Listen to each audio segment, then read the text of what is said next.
একবার মুসা আলাইহিস সালাম আল্লাহর কাছে আবদার করলেন, হে আল্লাহ, আমি আমার কওমের সবচাইতে বড় গুনাহগার বান্দাকে দেখতে চাই। পরের দিন সকালে মুসা আলাইহিস সালামকে এক ব্যক্তিকে দেখানো হলো যে তার বাচ্চাকে নিয়ে জঙ্গলের দিকে যাচ্ছিল। মুসা আলাইহিস সালাম আল্লাহর কাছে বললেন, হে আল্লাহ, এবার আমি সবচেয়ে নেক বান্দাটিকেও দেখতে চাই। কিন্তু সন্ধ্যার সময় আবারও সেই সকালের ব্যক্তিটিকেই দেখানো হলো।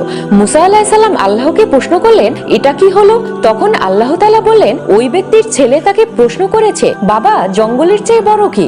বাবা বলল, পাহাড়। ছেলে বলল, পাহাড়ের চেয়ে বড় কি? বাবা বলল, আসমান। ছেলে বলল, আসমানের চেয়ে বড় কি? বাবা কেঁদে দিয়ে বলল, তোর বাবার গুনাহ।